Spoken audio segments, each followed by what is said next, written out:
We're going to open it up to questions. So I'm going to put Sue in the spotlight. And for anybody in the audience, you can write your questions in the chat window. You can unmute yourself and just ask your question.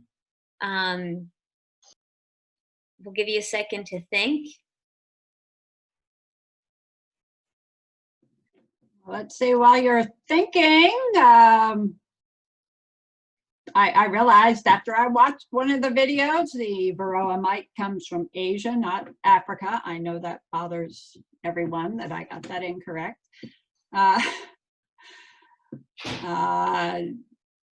There's so much more that it would be fun to talk about. Yeah, we see it. I think we got I have a basics. I have a question. Yeah. Sure. Hi, my name is Brian Hughes. Thank you for the introduction. A friend of mine, co-worker, he's into beekeeping himself, and he recommended to me. I guess you can go online and they have a kit, like a starter kit, I guess. Are you familiar? Do you think that's a good way to go, or any other suggestions for getting started? Yeah, if you go to any of the major beekeeping supply houses, Man Lake, Daydant, Better Bee, they all have a kit, like you say, that's going to have the hive components. It's going to have your basic hive suit and some of the tools that you saw me use in the videos. It's not a bad way to start.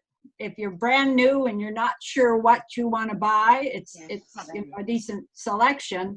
I found that over the years I've replaced most of that equipment because they're trying to make it as cheap a kit as they can. They sometimes give you the cheaper quality than you're ultimately going to want to use. Okay. I do, and I didn't mention this in the video, is we do recommend very strongly that you buy new equipment, at least for the bees. And you can buy somebody's old suit if you want. The reason for that is because you don't know why that beekeeper has stopped beekeeping. They may have had some bad persistent diseases in their hives, and if you buy that equipment, you're buying those diseases and things. It's very hard to clean a beehive in that sense. So I would buy new equipment unless you know the beekeeper you're buying them from and are confident that it's in good shape. Okay, thank you. Sure. Some people like to get into beekeeping because they like to woodworking. There's obviously a fair amount of woodworking in beekeeping. There's a thing called bee space, which is about 5/16 of an inch.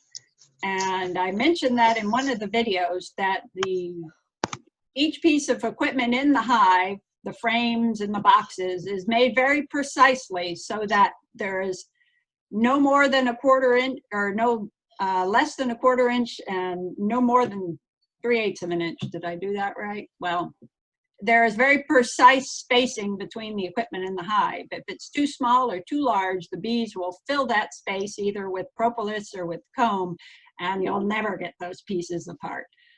The ability that you saw for me to reasonably quickly pull things apart and inspect the hive is because of this bee space. So if you're going to make your own equipment, you need to get some good plans and stick with those shapes that are specified on the plan. Okay. I had another question. Yeah. I had a little trouble getting set up initially, so I missed, probably the first 10 minutes or so. Is it possible to watch these other, your videos at another time? Absolutely, Brian. Oh, sorry. Did you get the email with the information for this meeting? Yes, I did. Okay, so in that email, there are links to each video. Oh, wait a minute. You know what? I got a text. I don't. Ah, okay. I'm not sure if you have my email address. You know what I'll do? What I'll do right now while Sue's answering other questions is I'll put links to each video in the chat box. Okay? Oh, okay. Thank you. No problem. Thanks for putting that on our radar. Sure. You must have a channel on YouTube because I saw you had the list of videos. Yeah, we have, if you go to, and maybe Jabril will be better at explaining what the actual YouTube channel is. The best thing to do is to go to the Vines website and look at our Green Thumb educational series, and you'll see the videos there as well. I noticed they didn't follow one another. If you just randomly go to one, you can't find the other easily. So we are learning. Yeah, yeah. Learning how to do this. That's YouTube. It wants to show you something different. Yeah. But yeah, here, I'll send you the link to the website. And then I think Jabril is sharing a question from Facebook. The question is, what is Sue's opinion of the flow hive? And maybe for those of us who don't know, what is a flow hive? A flow hive is an Australian invention that came out a few years ago. It's a hive which is designed to allow you to harvest the honey without removing the frames and scraping the wax surface off and spinning them out, without that process. And in the flow hive, the frames where the bees have stored the honey will kind of crack apart, and the honey will ooze out of those specialized frames and flow out the bottom of the frame box and into your jar. So it's we have a couple of members in the club who have purchased the flow hives. They're very expensive relative to just, you know, normal woodenware. And a couple of people have had some success with them. They've had some trouble getting the bees to use them. They're a bit of a strange plastic apparatus. If the honey crystallizes in them, or if the queen gets up there and lays brood in there, you got a problem. It's not something I would use on even a sideliner or commercial level, but by all means, if you got the money to spend it and you want to give it a try, give it a try. And you might find somebody in the club locally who's done it and had success and can tell you what they did to have success in our area with one. It's no panacea right out of the box, no. More than one to know? I don't know. Bees are very, very adaptable. That's one of the wonderful things about them. They have to be. They, you know, they go into a random hole in a random tree and they deal with it, which means that they can survive what we do to them quite often, and that causes some confusion. People will say, I did X, Y, Z, and everything was okay, and they'll say, well, that proves that X, Y, Z is a good thing to do, and it's a data point of one point. So it causes a lot of opinions and discussions amongst beekeepers, because bees can overcome so many things that when we're toying with them, you know, and trying something better. Great. We have another question from Facebook. This person wrote, my bees are in the process of swarming at this moment, ironically. I think they might have landed in the empty super that was next to the original hive. At what point should I try to close that up? And should I try to find the queen in it to be sure? And could you maybe explain what swarming is and why? Okay. Swarm, we talked about in the videos that the queen is laying individual eggs, and from those eggs, the new bees are born. That's replacing the bees one at a time so that the hive that they're born into can continue to exist. However, that doesn't create whole new hives. In order for bees as a species to survive, they need to be able to divide up one hive into multiple hives. And swarming is that process, typically in the spring, as the person who wrote the question knows now, that it happens in May and June generally around here.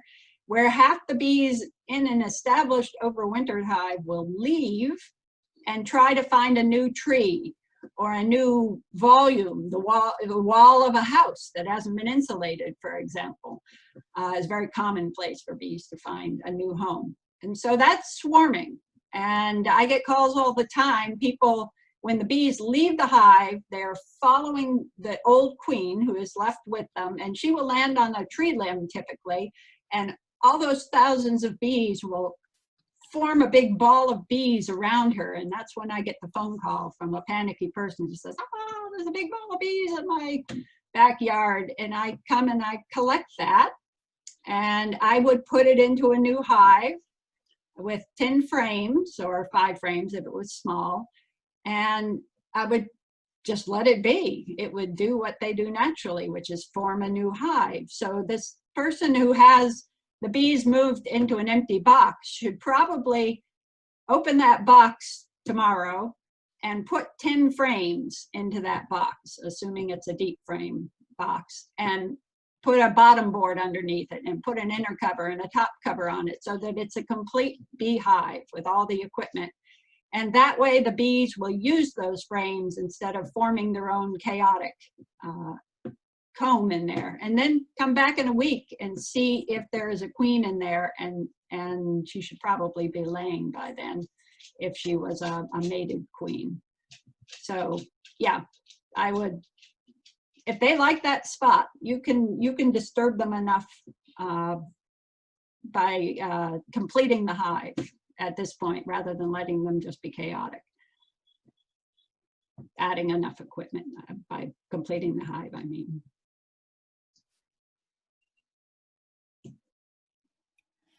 Awesome. Any other questions from the chat box or from Facebook? I have another one. Go for it. Keep them coming. So as far as like code enforcement and all that, I didn't do any research, but I think somebody told me that it might not be allowed in the city of Binghamton. Are you guys familiar with that? Yeah, it's. Don't ask, don't tell, right? As a club, we've kind of looked into it. Right. It's in a sort of a don't ask, don't tell state right now. Right. Yeah. I don't think it's I don't think it's explicitly outlawed. It's not really considered livestock. I think it says you can't have livestock, or maybe you can have 2 chickens or something like that, but you couldn't have a pig in your backyard, for example. I do know a lot of beekeepers who have bees in Binghamton.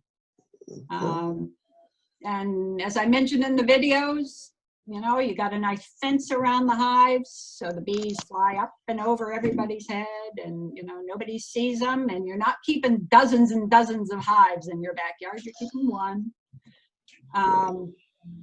I have certainly been called to people's backyards where the 1 hive they have is a bad-tempered hive. As a beekeeper, it's your responsibility to make sure that your hives, especially in a close situation like a neighborhood, you know, a suburban or an urban neighborhood, are good tempered bees. You know, I was told that you need to register your hive with the New York State Department of Agriculture. Isn't there a form you have to send in? That keeps changing. Okay, if if you were in Pennsylvania, you would absolutely have to register. Strangely enough, in New York, you would think that would be an absolute requirement. When I started keeping bees, I was told I had to register. I did that. I got a number. I posted that number in my apiary, and they knew where my bees were. I think it was budgetary. They eventually kind of stopped doing that, and they no longer required people to have registration. They're trying to start that up again. The reason for registration is not a big brother reason. It's not because they want to tax you or chase you down or whatever. It's because there are certain bee diseases, specifically American foul brood, which have no cure, and the spores of that disease, if you have it in your hive, they essentially last forever. Functionally, they've tested 50-year-old spores and they still cause the disease. And that is the primary disease. When I mentioned a little while ago that you shouldn't buy used equipment, that's the main reason why. If that person's bees died because they had American foul brood, you are buying that foul brood. No ifs, ands, or buts. And if foul brood kills beehives, and except the very strongest of beehives. And so we just had a report of it in Shenango County nearby. And so New York inspectors came down, inspected those hives, destroyed those hives. And they inspected all the hives within a few miles of those hives to look and see if it had spread. It's the COVID-19. You know, it really is a problem for beekeepers. They damp it down, they get it down to a very low level, and then everybody kind of forgets about it, and the inspection program dies out. And then you got to bring it back again when the foul brood comes back again. So right now, I don't think you're required. I'm pretty sure you're not, but they're trying to get it, to get people to register at least on a county level and say, I'm here, this is how you get a hold of me, this is the county I live in.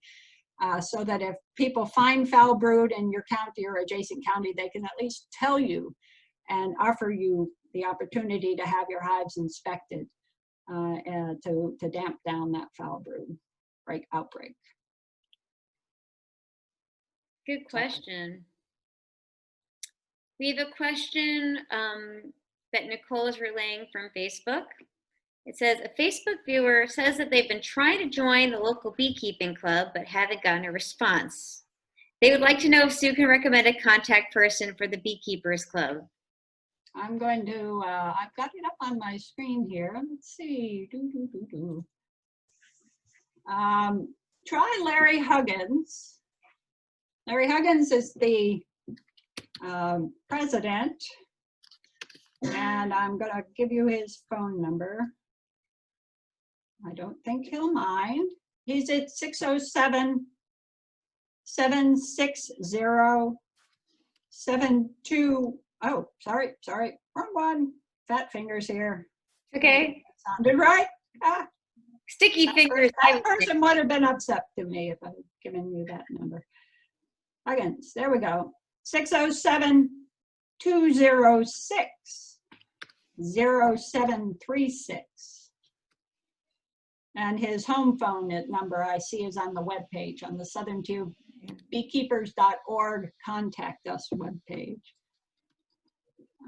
I can't vouch for the other folks. I'm not on the board right now. I know all the people who are listed there, but Larry should get you in contact with the right person. Excellent. Another question from Facebook. Is anyone local working with a detection canine to detect foul brood? Not that I'm aware of. I'm aware of the fact that some dogs can be trained to smell out foul brood. I think it was down in the Carolinas where I saw a demonstration of that. I would love for somebody to take on that task. You know, they must be beagles. Actually, I think this one was a German Shepherd. They can only do it in the winter because the dogs can't get up close and personal with the hives when the bees are flying. But unless somebody's come up with a doggy bee suit, that would be pretty cool. Oh my God. Somebody you must invent that now. Yeah, somebody will do it. Mm-hmm. I hope that would be fascinating. That would be wonderful if they could do that. Yeah. The best we can do right now is we do training sessions where we show people what foul brood and European foul brood and sac brood and chalk brood and all these other diseases look like, and hopes that each of us as individuals can monitor the health of our own hives. As with human beings, the stronger the hive is, the better resources it has, the better environment that it's kept in, the more resistant it is to all of these things. It's the weak hives that have poor food, low populations, that succumb mostly to these diseases. Can't outbreed them. Bees are very sensitive to the health of especially the larva. If they detect anything is wrong with a larva in a hygienic hive, they will pull that larva out. And so sometimes you'll look at a beehive and you'll see a lot of white, immature bees out front, and you know that something's going on in there. And the bees are doing their darndest to take that disease that's affecting the larva and literally pull it out of the hive so that they can overcome it. But yeah, they've had a lot of practice in the battle of diseases versus bee. And unfortunately, that's the whole problem with varroa mite, is they just are not practiced at living with varroa mites yet. If you watch that varroa mite video. Actually, on the topic of varroa mites, you know, I'm just wondering, how do you check for varroa mites? And like, what's the threshold? What do you think is the threshold for treatment? And you know, the classic way to check for varroa mites, it would be neat if you could just pull a frame out of the hive and look at the bees and say, I see mites or I don't see mites. Unfortunately, one thing that complicates that is that many of the varroa mites are hidden inside the cells where the baby bees are being formed. So you couldn't see them no matter how good your magnifying glass was. And the other thing is that the mites actually like to ride around on the underside of the bees. So you'd have to pick up all your bees and turn them over and look and see if the mites are there. We typically say if you open a beehive and you see mites on bees, that beehive is so far gone that you can't save it. Even treating for mites at that point is probably, it's a lost cause. So how do you test for mites if you can't simply look at the bees and do it? The classic way is to take a measured number of mites, measured number of bees from the brood area, because the mites hang out where the brood is. They reproduce in the brood. They don't hang out with the foragers. You take a measuring cup full of bees, you put them into a jar, and then you add either powdered sugar or ether or something that's going to traumatize the mites enough that they will fall off of those bees. And so you shake the bees in this substance and the mites in this jar, and then you shake them out through a fine hardware cloth so that the mites fall out, but the bees do not. And then you literally count the number of mites that have fallen off this prescribed number of bees. And depending on what time of year, unfortunately, it's not an easy answer. If you see 3 mites, that might be a threshold number, or you see 2 mites or 12 mites. That will tell you whether you need to treat or not. I'm being very vague here because this is a science that sometimes changes and it's very local, but there are excellent videos on this subject. I would send you the Bee Informed Partnership. Their webpage is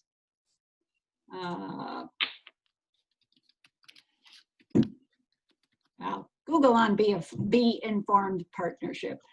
And they'll have, or do it in YouTube, and they will have lots of good videos on how to do this. There's some nifty commercial equipment for doing this, but you can do it with a measuring cup and a mason jar too.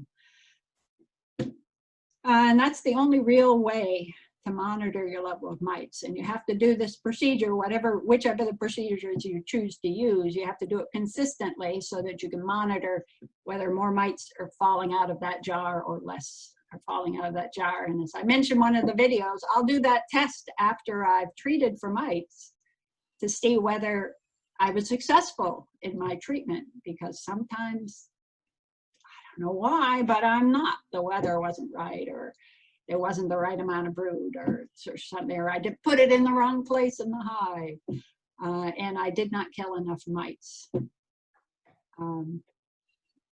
to take care of the problem. Sad but true. So I just want to do a time check. It is 6 o'clock. So I want to be respectful of Sue's time.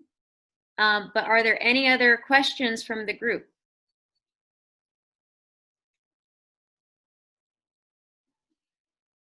Or from Facebook? Be careful, I can talk for hours on this subject. We really could. I got lots of opinions. Do you have another a scheduled group session or meeting time like this?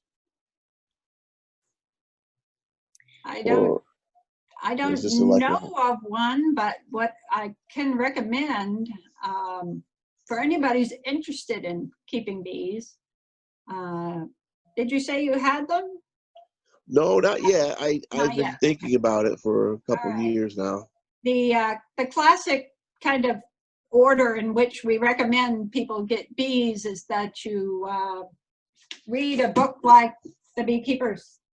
That's backwards, look at that. The Beekeeper's Handbook like this. It'll give you the lingo and some idea of what you're up against and to successfully keep bees. It's a very nice reference book. And then take a class with the Southern Tier Beekeepers if you want to do a local one. If you look on their webpage, which is southerntierbeekeepers.org, they will announce the class, which is usually held in February. I'm assuming by next February we'll all be able to get in the room together. And I'm often one of the speakers there. I often do bee biology, and we talk about the calendar of what needs to be done over the course of the year. The equipment, you get your hands on the equipment. It's a good chance to ask questions from people who've been doing it for a fair amount of time in Broome County.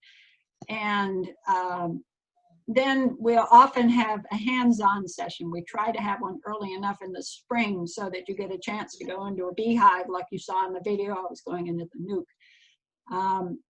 Get comfortable with going into the hive and learn about installing your first bees. We hope to do that before your bees arrive.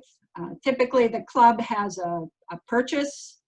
We'll do a bulk purchase of nucleus hives, those small beehives, from a big producer who lives locally. And they produce their bees down in South Carolina in order to get them early enough in the spring for us to get an early start. And so the club will work with you on a specific day. We'll pick up the bees, and hopefully you'll have the knowledge on what to do with them at that point. Okay. Well, that's a great place to start. Thank you very much.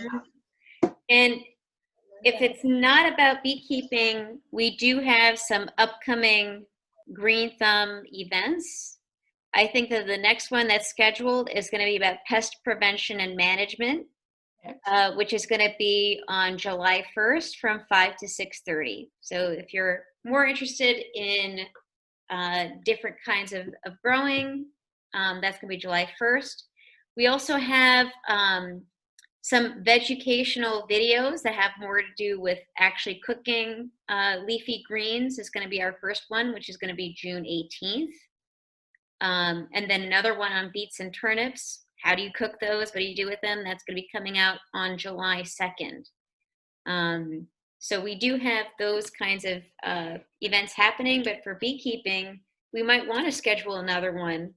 I imagine that the kinds of topics you might have questions about might be really different in, let's say, October than they are here, this time in the season. Yeah. I think one on keeping native bees would be a fun one to have as well. June 24th. Jabril, remind me what's happening June 24th, because I don't see it on the calendar.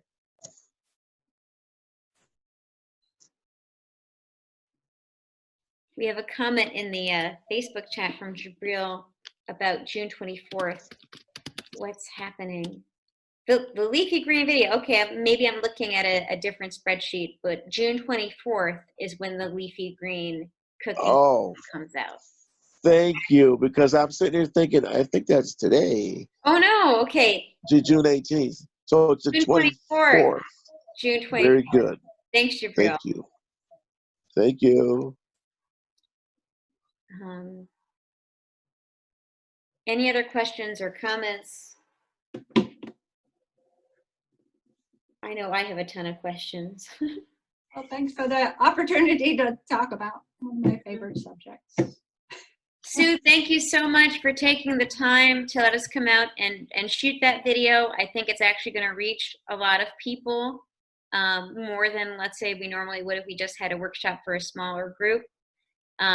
Big thank you to Jabril Cooper and Nikki Scheffler, who both helped with editing the videos and helped with facilitating the event today. And thank you to everybody who tuned in, both on Facebook and in Zoom. Please visit us at the Vines website, vinesgardens.org, and register for our upcoming events and workshops. That's vinesgardens.org/events. All right. Thank you so much, guys.